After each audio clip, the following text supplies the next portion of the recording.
Hello friends, तो आज हम यहाँ पे देखेंगे क्लास 12th का 4th चैप्टर, जो कि क्या है, गतिमान आवेश और चुंबकत्व, मूविंग चार्ज एंड मैग्नेटिज्म।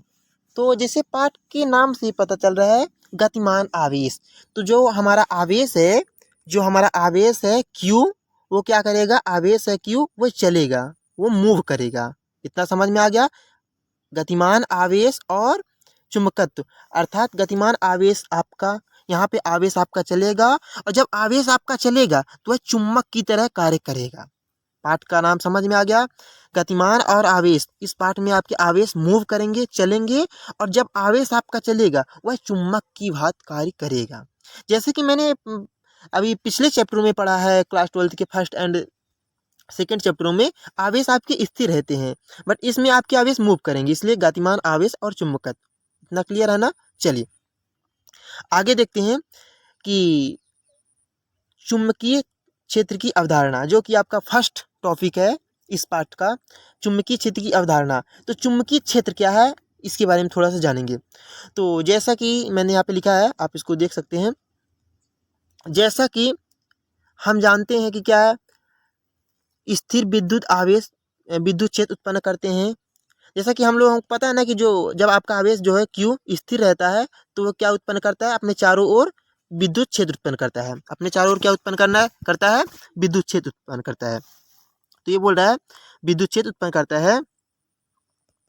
ठीक उसी प्रकार ठीक उसी प्रकार एक गतिमान आवेश या धारावाही चालक अपने चारों ओर चुंबकीय क्षेत्र उत्पन्न करता है। तो मैं कुल मिला के आपको बता दूं, ये कह रहा है कि जब हमारा आवेश स्थिर रहता है, तो वह अपने चारों ओर विद्युत क्षेत्र उत्पन्न करता है। ठीक है, बट वही आवेश जब आपका चलने लगेगा, वही आवेश जब आपका चलने लगेगा,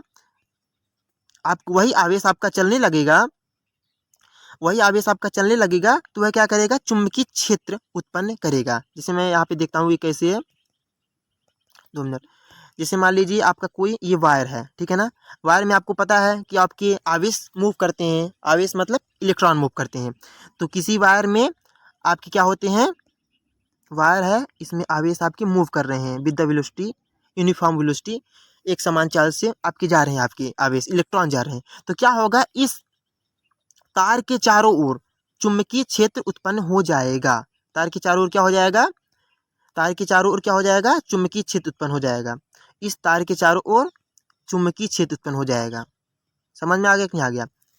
जिस तरह एक आवेश स्थिर रहता है, उसके चारों ओर विद्युत क्षेत्र उत्पन्न हो जाता है, उसी तरह जब आपका आवेश मूव करेगा, वायर में आवेश आपके इलेक्ट्रॉन जाते हैं, अर्थात आवेश जाते हैं, तो जब आपके आवेश चलेंगे तो वह क्या करेगा, वायर के चारों ओर चुंबकीय क्षेत्र उत्पन्न कर देगा। आई होप यहाँ तक आपको क्लियर है। यही मैंने बताया यहाँ पे कि एक गतिमान आवेश या धारावाही चालक अपने चारों ओर एक चुंबकीय क्षेत्र उत्पन्न करता है, जो ठीक वह चुंबकीय क्षेत्र कैसा होता है, जो चुंबकीय क्षेत्र उत्पन्न करता है, वह चुंबकीय क्षेत्र कैसा होता है, ठीक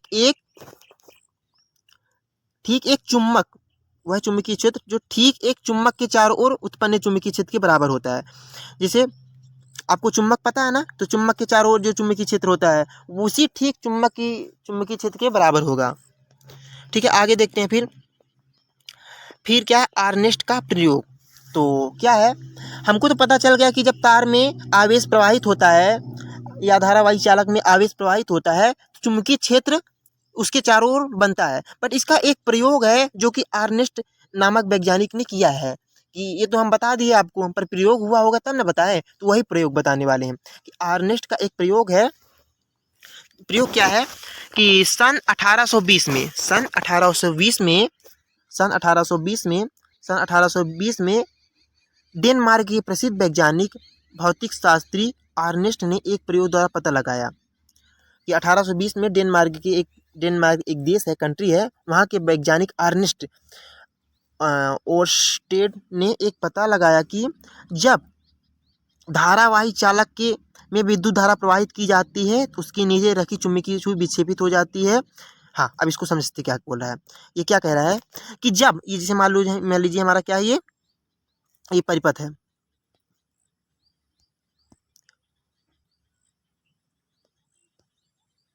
जैसे मान लीजिए ये हमारा परिपथ है, ये क्या है,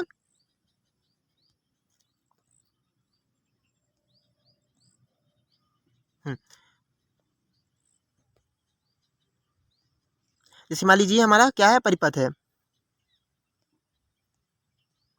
जैसे मान लीजिए परिपथ है, ठीक है ना, ये हमारा, जैसे मान लीजिए हमारा क्या है, परिपथ है, ठीक है ना, इसमें धारा प्रवाहित हो रही है, इसमें धारा प्रवाहित हो रही है। अभी क्या है, कुंजी खुली है, अर्थात बटन बंद है, अभी बटन, इसमें धारा प्रवाहित नहीं हो रही, सेल लगा है लेकिन कुंजी चालू है, कुंजी बंद है, धारा प्रवाहित नहीं हो रही है। तो क्या है आपका, यही आपकी क्या है, चुंबकीय सुई है, इसको क्या बोलेंगे, चुंबकीय सुई, चुंबकीय सुई। तो अभी चुंबकीय सुई, इसमें विक्षेप कोई नहीं है। जैसे ही मैं क्या करता हूँ, बटन को ऑफ करता हूँ, बटन को बंद करता हूँ, मतलब चालू करता हूँ, बटन को स्विच ऑन करता हूँ, तो क्या है, धारा अगर इस डायरेक्शन में जा रही है, यहाँ से प्लस टर्मिनल है, धारा यहाँ से इस डायरेक्शन में जा रही है, तो चुंबकीय सुई इस डायरेक्शन में थोड़ा सा ऊपर उठ जाती है, ऐसी रहती है ना, ऐसे हो जाती है। समझ में आ गया कि नहीं आ गया आपको, ठीक है।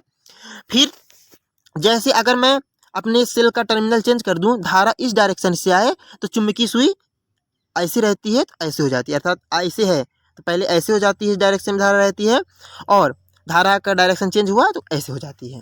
बात समझ में आया कि नहीं आया आपको। अब देख लीजिए इसको, कि जब जब धारा नहीं बह रही थी तो चुंबकीय सुई में कोई विक्षेप नहीं, जैसे ही धारा का प्रवाह चालू हुआ तो जिधर धारा बह रही थी उधर चुंबकीय सुई विक्षेपित हुई, इधर इधर प्रवाहित हो रही थी, इधर विक्षेपित हो गई, ठीक है। और क्या लिखा गया है नीचे, कि धारा की, विद्युत धारा की प्रबलता बढ़ाने पर, जैसे जैसे हम धारा बढ़ाते जाते हैं, यह चुंबकीय धारा बढ़ाते जाते हैं, तो चुंबकीय सुई का विक्षेप बढ़ता ही जाता है, बढ़ता ही जाता है। समझ में आ रहा है, मतलब जितना ही धारा बढ़ाएंगे उतना ही ज़्यादा विक्षेप बढ़ता ही जाए, उतना ही ज़्यादा विक्षेप होगा, ठीक है। समझ में आ गया। तो आगे देखते हैं, नोट है, नोट एक है, नोट क्या कह रहा है, नोट क्या कह रहा है कि स्थिर विद्युत आवेश केवल,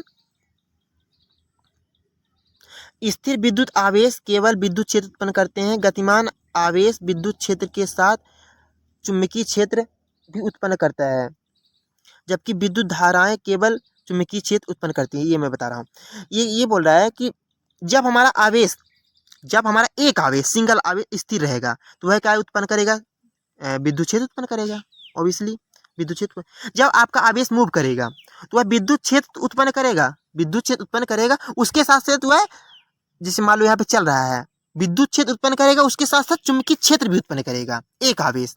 बट वहीं पे आवेशों का समूह, अर्थात जब बहुत सारे आवेश, जैसे मान लो कोई वायर हो गया, इसमें से बहुत सारे आवेश जा रहे होंगे, बहुत सारे आवेश इलेक्ट्रॉन जा रहे होंगे, मूव कर रहे होंगे, जब आवेश, जब क्या बोला था ना, जब विद्युत धाराएं, विद्युत धारा क्या होती है, आवेशों के प्रवाह, बहुत सारे आवेश जब आपके मूव करेंगे, तो वहां पे क्या होगा, केवल और केवल, वहां पे केवल और केवल क्या होगा, यहाँ पे केवल और केवल चुंबकीय क्षेत्र होगा, वहां पे केवल और केवल चुंबकीय क्षेत्र होगा, विद्युत क्षेत्र नहीं होगा।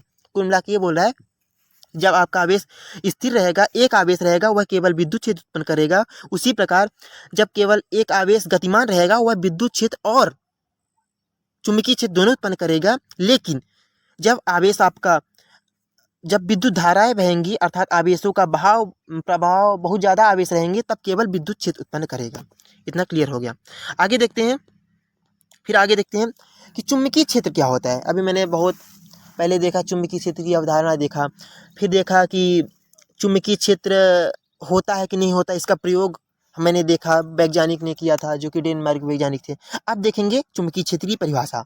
तो चुंबकीय क्षेत्र की परिभाषा नॉर्मल ये होती है, आपको जो बोर्ड में लिखना था, क्या लिखना है, किसी धारावाही चालक अथवा चुंबक के चारों ओर का वह क्षेत्र जिसमें विद्युत प्रभाव का अनुभव किया जा सके, चुंबकीय क्षेत्र कहलाता है। अर्थात ये बोल रहा है, किसी धारावाही चालक, जैसे मान लो आप धारावाही चालक, धारावाही चालक का मतलब होता है ऐसा चालक जिसमें धारा का प्रवाह हो रहा है।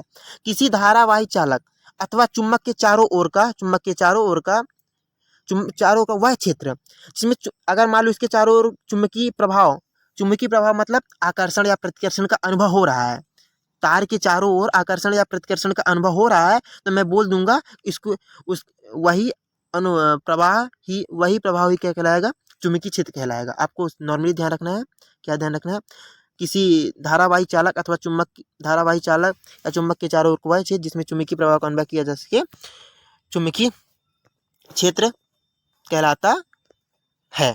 ठीक है। फिर चुंबकीय क्षेत्र को मैं क्या करता हूँ कि चुंबकीय क्षेत्र को दो तीन नामों से, क्या नाम से, चुंबकीय प्रेरण भी बोलते हैं या चुंबकीय फ्लक्स भी बोलते हैं, चुंबकीय फ्लक्स घनत्व भी कहते हैं, ठीक है। इसे अक्षर मैं बी से डिनोट करता हूँ, दर्शाता हूँ। यह एक सदिश राशि है, ठीक है। इसका मात्रक क्या होता है, इसका मात्रक यहाँ पे टेस्ला होता है, जो कि छोटा ला है, टेस्ला होता है, इसे संकेत टी से बताते हैं। या दूसरा मात्रक क्या होता है, न्यूटन प्रति एम्पियर होता है, एम्पियर मीटर होता है, इसको संकेत एन आवलिक मीटर, एम्पियर मीटर, या इसको क्या बोलेंगे, न्यूटन। एम्पियर को मैंने ऊपर ले गया, यहाँ पे 1 था, ऊपर जाके -1 हो गया, मीटर भी -1 हो गया। अथवा क्या बोलूँगा, बेवर मीटर स्क्वायर, इसका संकेत क्या होगा, WB बेवर का, और मीटर स्क्वायर का क्या हो जाएगा, एम स्क्वायर। इसको मैंने मीटर के ऊपर ले गया तो M-2 कर दिया। इतना समझ में आ गया ना। फिर देखते हैं इसका बीमी सूत्र क्या हो जाएगा, ML0 T-2 A-1। तो यही था। मैंने आज क्या जाना, मैंने आज जाना है कि आपके पाठ का इंट्रोडक्शन किया है कि गतिमान आवेश और चुंबकत्व क्या होता है। क्योंकि जैसे गतिमान आवेश, जब आपका आवेश चल रहा है तो चुंबक की बात कर रहा है, कार्य कर रहा है। ये तो इंट्रोडक्शन हो गया। फिर चुंबकीय क्षेत्र की अवधारणा देखा, फिर चुंबकीय क्षेत्र का उस प्रयोग देखे कि होता है, ये तो मैंने बता दिया, पर कैसे होता है उसका प्रयोग भी, कि ऐसा प्रयोग किया गया था, इसलिए मैं बता रहा हूँ। प्रयोग देखा मैंने। फिर क्या मैंने देखा कि मैंने विद्युत क्षेत्र की डिफिनेशन देखी, जो कि पेपर में आएगा, बोर्ड पेपर में इंपॉर्टेंट है, बहुत इंपॉर्टेंट है। फिर इसके मात्रक और बेमी सूत्र को देखा, ठीक है। और अगर आपको इसकी नोट्स चाहिए हो, जो मैंने अभी समझाया है, अगर इसकी PDF में नोट चाहिए हो, तो हमारे डिस्क्रिप्शन बॉक्स में हमारे टेलीग्राम चैनल की लिंक दी गई हुई, वहाँ से आप टेलीग्राम चैनल को ज्वाइन करिए और इसका नोट पाइए। और कोई भी दिक्कत हो हमको कमेंट करिए, मैं जल्द से जल्द उसका आंसर दूंगा। और मैंने डिस्क्रिप्शन में एक अपना ग्रुप भी है, उसका भी मैंने लिंक, व्हाट्सअप ग्रुप है, डिस्कशन ग्रुप, उसका भी मैंने लिंक पेस्ट कर दिया है। तो आप उसको ज्वाइन करिए, कोई दिक्कत वहाँ से पूछिए। और वीडियो आपको थोड़ा भी अच्छा लगा हो, थोड़ा भी, तो प्लीज़ चैनल को सब्सक्राइब करिए, वीडियो को लाइक करिए और शेयर करिए। शेष धन्यवाद।